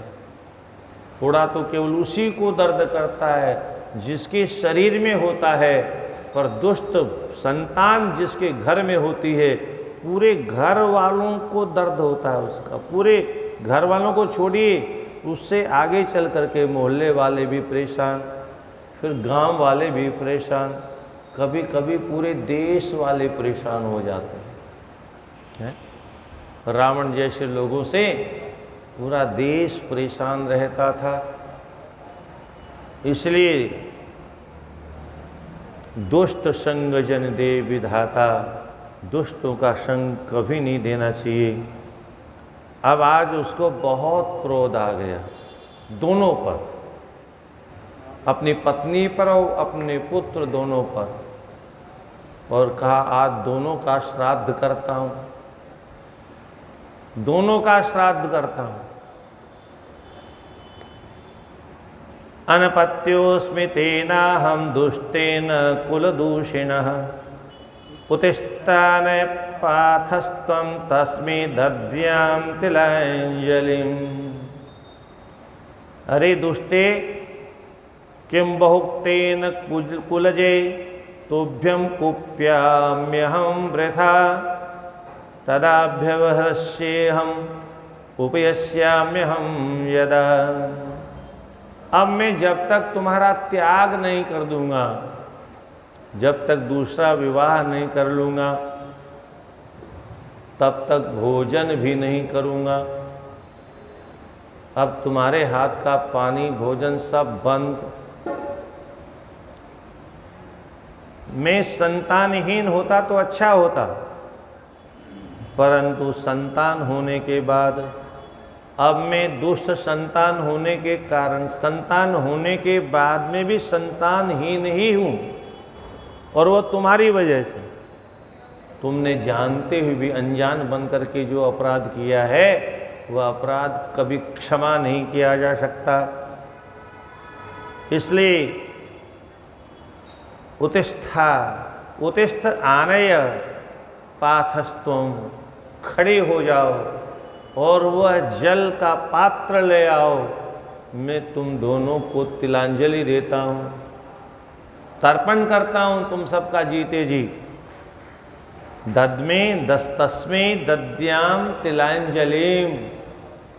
कोई मरने के बाद में तिलांजलि देता है, तर्पण करता है, मैं जीते जी करता हूँ, क्योंकि ऐसे लोग जीते जी मरे हुए ही होते हैं। काम कोल बश कृपन विमूढ़ा, अति दरिद्र अजसी अति बूढ़ा। ये 14 लोगों का नाम गिनाया तुलसीदास जी ने। अति कामी लोलुप जग माही। ये जितने भी लोग हैं बोलो जीवत जीते जी मुर्दे ही हैं, ये मरने के सामान है। ऐसे लोगों को जलांजलि कर ही देनी चाहिए। शास्त्रों में कुछ भी नहीं छोड़ा है। और तुलसीदास जी ने जो भी लिखा है, हो सकता है हमें ज्ञान नहीं हो, पर कहीं न कहीं शास्त्रों से लिया है। प्रतिज्ञा करनी पड़ती थी पहले, ऐसे थोड़ी। शास्त्र ऐसे नहीं लिखे जाते थे, ग्रंथ ऐसे नहीं लिखे जाते थे। ऐसे लिखे हुए ग्रंथ को कोई नहीं पूछता था पहले। पहले ये पूछा जाता था तुम लिख क्या रहे हो, पहले प्रतिज्ञा करके बताओ। इसलिए व्यास जी ने भी कहा, धर्म प्रोजित के तोत्र परमो निर्वत्सराणाम शताम। मैं कपट रहित धर्म का वर्णन कर रहा हूँ। और ये इदम भागवतम नामम पुराणम ब्रह्म संहितम, ये जो मैं भागवत लिख रहा हूँ, ये पुराण वेद सम्मतम, ये वेद के द्वारा प्रमाणित है। वेद सम्मत सिद्धांत के अनुसार लिख रहा हूँ। तो हमारे यहाँ प्रत्येक लेखक लिखने से पहले प्रतिज्ञा पत्र लिखता था। मैं जो लिखने जा रहा हूँ, ये पहले क्यों लिखता था?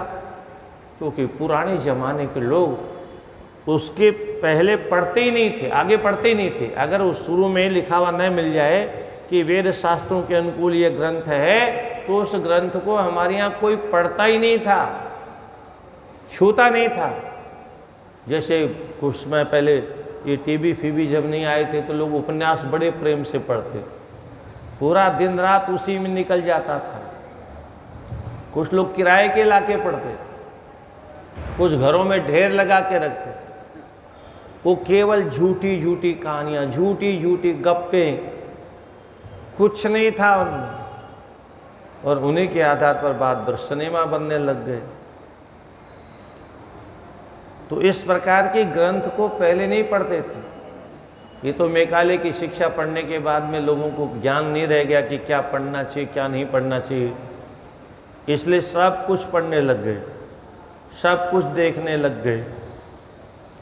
तो इसलिए व्यास जी भी प्रतिज्ञा करते हैं, इदम भागवतम नामम पुराणम ब्रह्म संहितम।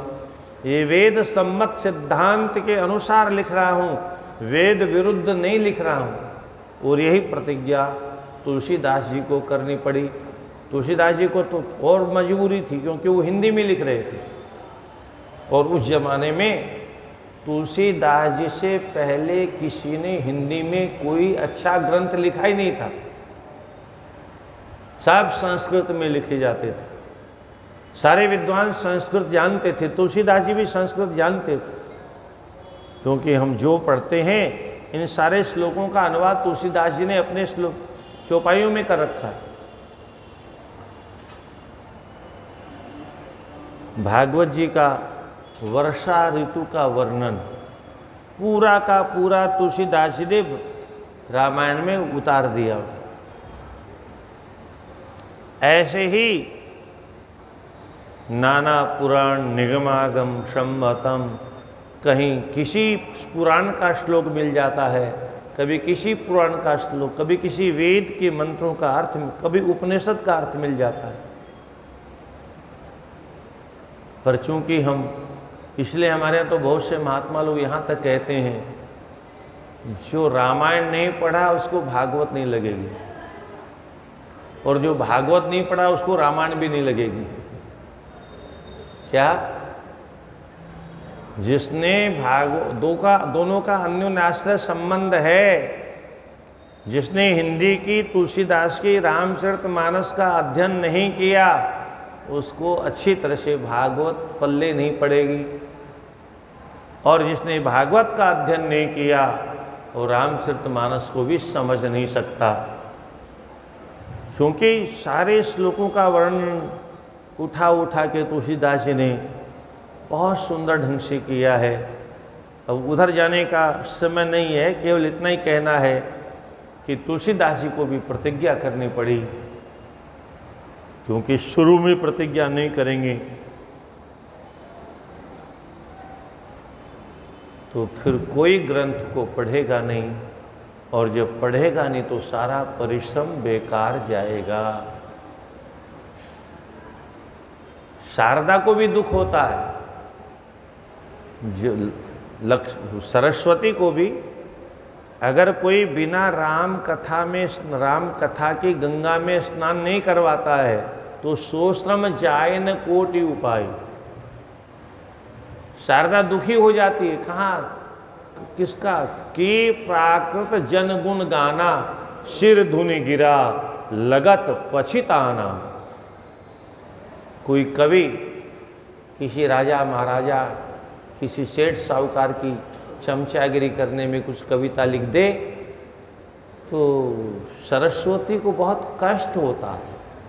अरे इसने भगवान की चर्चा छोड़ के किसकी चर्चा शुरू कर दी, धिक्कार है, और बुलाया मेरे को इसने,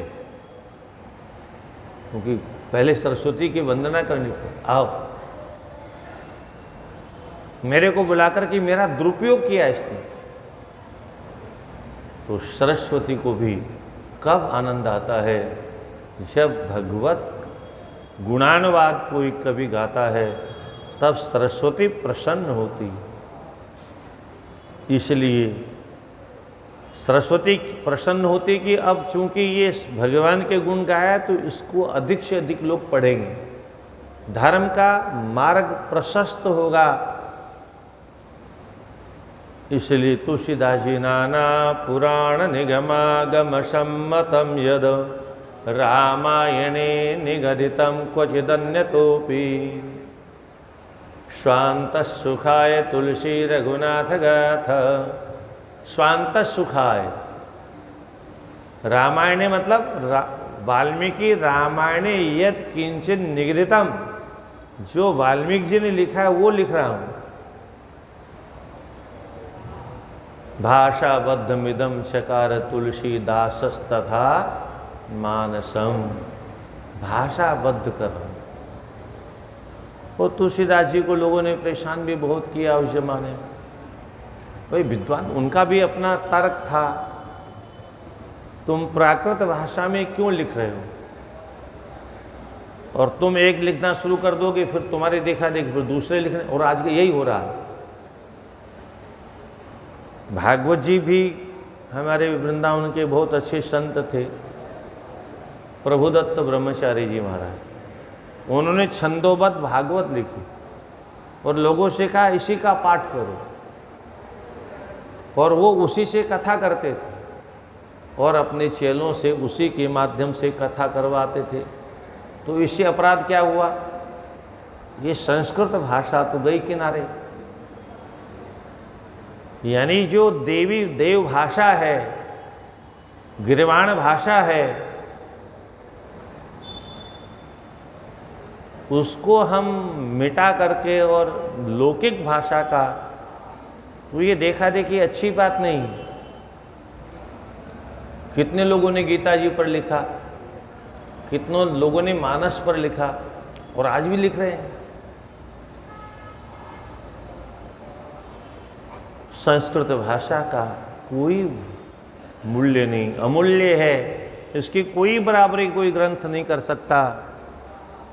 संस्कृत बिना पढ़े संस्कार आ ही नहीं सकते। और आज हमारा सबसे बड़ा दुर्भाग्य है, संस्कृत भाषा गायब हो गई। अंग्रेजी पढ़ाते हैं हम लोग बच्चों को और आशा करते हैं हमारा सम्मान करेंगी। कैसे करेंगी? घर में संस्कार देते नहीं, स्कूल में संस्कार मिलते नहीं। बल्कि स्कूल में तो यहाँ तक होता है, अधिकतर हम लोग ईसाइयों के स्कूल में भेजते हैं। अंग्रेजी स्कूल बहुतर मात्रा में ईसाई मसीदियाँ चलाती हैं। कुछ स्कूल अंग्रेजों के ज़माने के भी हैं बड़े शहरों में, आज भी चल रहे हैं। और वो बच्चों के ब्रेन को किधर ले जाते हैं और किस विधि से ले जाते हैं, उसको आप लोगों को जानना चाहिए। कभी कभी बच्चों के सामने पूछते हैं बुला करके, तुम्हारे घर में किस देवी की पूजा होती है, किस देवता की पूजा होती है, किस भगवान की पूजा होती है। बच्चे बताते हैं। तो बोले पूछ के आना अपने घर में अपने मम्मी पापा से क्यों पूजा होती है। तो बच्चे पूछ के बताते हैं, ये भगवान हैं, जगत को बनाने वाले हैं और भव सागर से पार करने वाले हैं। तो फिर कहते हैं परीक्षा करके दिखाएं। तो बच्चे तो ज़्यादा कुछ जानते नहीं, तो किसी छोटे बर्तन में पानी लेकर के बोले तुम्हारे देखो ये वो पीतल के हनुमान जी, पीतल के ठाकुर जी, लड्डू गोपाल रखते हैं अपने पास में, और बोले देखो इनको हाथ में लो और अपने भगवान का ध्यान करके इनको जल में छोड़ो। तो जल में छोड़ा तो डूब गए पट्ट से। तो बोले देखा, तुम कह रहे ये भवसागर पार कर देते हैं, ये तो बाल्टी में ही डूब गए। ये भवसागर क्या खाक पार करेंगे, समुद्र तो बहुत बड़ा होता है। और देखो हमारे यीशु को देखो, जीसस को देखो, वो काठ की मूर्ति। बोल देखो इसको लो, ध्यान करो हमारे गॉड का। और वो तैर गया। अब बच्चों ने ताली बजा दी। इस प्रकार से बच्चों को धीरे धीरे धीरे धीरे वो ईसाई बना देते हैं। और शुद्ध ईसाई नहीं तो खिचड़ी तो बना ही देते हैं, न इधर का न उधर का, कुछ नहीं रहा।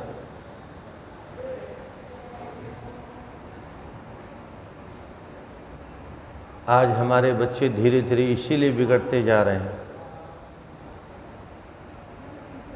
अपुत्रत्वं वरं नृणां कुपुत्रात् कुलपांशनात् त्यजेदेकं कुलस्यार्थे नीतिरेषा सनातनी।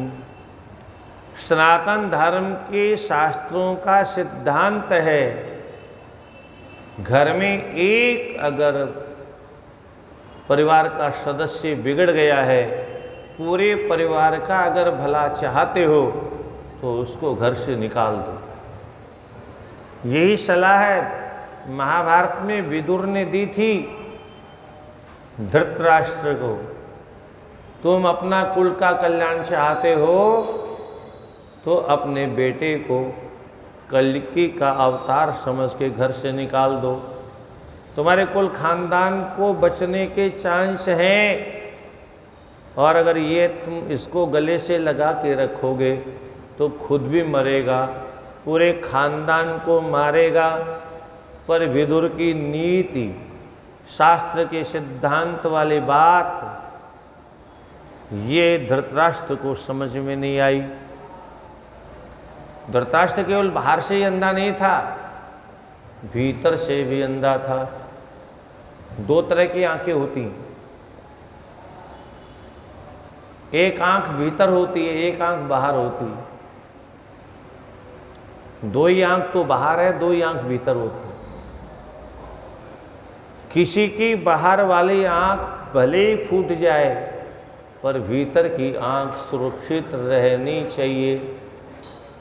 बाहर की आंख नहीं रहेगी तब भी काम चल जाएगा, पर भीतर की आंख अगर फूट गई धृतराष्ट्र की तरह से तो फिर कोई उपाय नहीं बचने का। भीतर की आंख के बारे में तुलसीदास जी ने बहुत सुंदर संकेत किया। काकभूषण जी गरुड़ से कहते हैं, गरुड़ भीतर की दो नेत्र होते हैं, ज्ञान विराग नयन उर्गारी। हे उर्गारी, हे शत्रु सांपों के दुश्मन, मनुष्य के अंतःकरण में दो आंखें होती हैं हृदय में, एक का नाम ज्ञान है, दूसरे का नाम वैराग्य है। ज्ञान और वैराग्य रूपी दोनों नेत्र अगर सुरक्षित हैं, हमें हर वस्तु का ज्ञान हो और हर वस्तु से वैराग्य की आदत हो, तो कोई समस्या ऐसे नहीं जो सुलझ न सकती हो। बाहर की आंख न हो तो भी काम चलेगा, बाहर से सुंदर नहीं हो तो भी काम चलेगा। अगर हृदय किसी का सुंदर है तो, बाहर से अगर चेहरा काला भी है तो भी चलेगा, पर कोई भीतर से काला हो तो बहुत खतरनाक होता। बाहर के काले से उतना डर नहीं है, भीतर का काला बहुत खतरनाक होता है। बाहर वाले को तो पता चल जाता है, पर भीतर से जो काला होता है उसका तो पता ही नहीं, हवा भी नहीं लगती। इसलिए हृदय का स्वच्छ होना चाहिए। तो अपुत्र तुम वरम नृणाम, संतानहीन रह जाए वो मनुष्य अच्छा है, परंतु कुत्पुत्रात् कुल पांशनात्, कुल में कलंक लगाने वाला नालायक पुत्र नहीं होना चाहिए। इसलिए आज मैं अपने कुल खानदान की धर्म की रक्षा करने के लिए तुम्हें भी तुम्हारे पुत्र के साथ त्याग पत्र देता हूँ। और उसके बाद में तर्पण किया और स्नात्वा नित्य विधिम कृत्वा तस्मिन्नेव कस्यचित्, उसी रात्रि में, तो पैसे वाला था, राजा के यहाँ पर कुल पुरोहित था, क्या कमी थी, तो स्नात्वा स्नान करके नित्य विधि यानी संध्या वंदन अग्निहोत्र का संपादन करने के बाद में तस्मिन्नेव अहन्नि, उसी रात्रि में कस्यचित् श्रोत्रियस्य श्रुतां प्राप्य पाणिम जग्राह दीक्षितः, किसी श्रोत्रिय ब्राह्मण की कन्या से उसने पाणी ग्रहण कर लिया, दूसरा विवाह कर लिया। ये ऐसी घटना जब कभी घटती थी हमारे यहाँ, तब कहीं पत्नी को छोड़ने की परंपरा थी।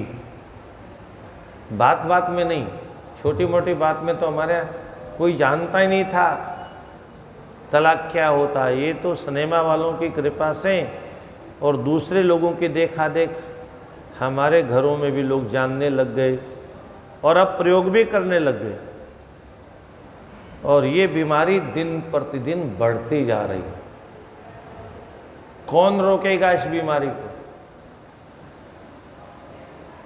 बड़े बड़े सम्मेलन होते हैं, अग्रवाल सम्मेलन और फलाना सम्मेलन और ब्राह्मण सम्मेलन, पर अपने समाज में कोई भी अच्छी बात नहीं उठती।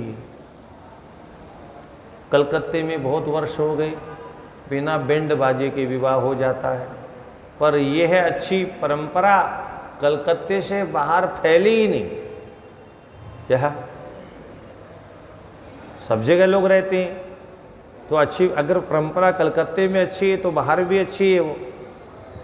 अगर सब लोग उसका पालन करने लगते तो हमारे घर की इज्जत सड़क पर नाचती नहीं होती।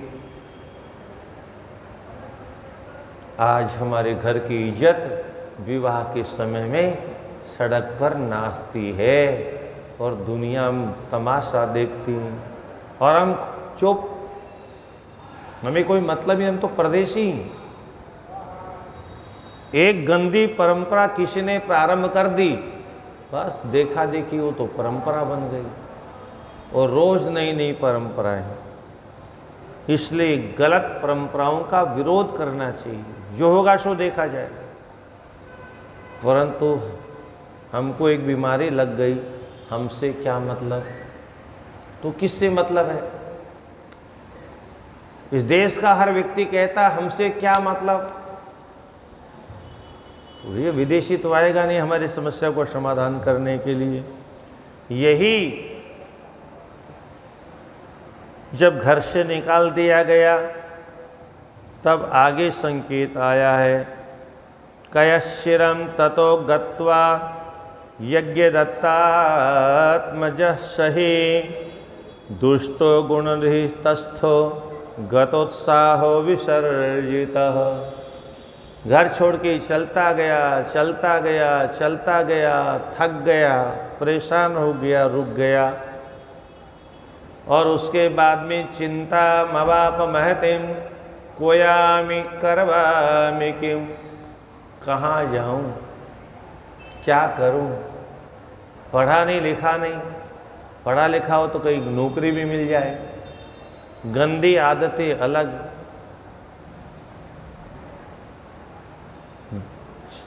मैदान में सोना मिल जाए तो कुछ खा लेना, नहीं भूखे मरना। न हम अभ्यस्त विद्योस्मि, अब पछताताप हो रहा, हाय मैंने अगर पिता की तरह से विद्या का अध्ययन किया होता तो आज मेरी ये दुर्गति नहीं हुई होती। न चैवाति धनोस्म्यहम, धन मेरे पास में है नहीं, अपने घर से निकाल दिया गया, अपने देश से निकाल दिया गया। देशांतरे यस्य धनम सह सद्य सुख मेधते भयमस्ति धने चोरा सविघ्न सर्वतो भवः। प्रदेश में कौन सुखी हो सकता है? बोले जिसके पास में धन है, दौलत है, तो वह तो विदेश में भी सुखी हो सकता है, पर अगर धन नहीं है, संपत्ति नहीं है, तो विदेश में उसको कोई नहीं पूछता। किसी होटल में जगह मिलने वाली नहीं, किसी धर्मशाला में जगह मिलने वाली नहीं। धर्मशाला तो अब नाम भी गायब हो गए। क्या जो जो धर्मशालाएं पहले थी वो सब गेस्ट हाउस हो गए।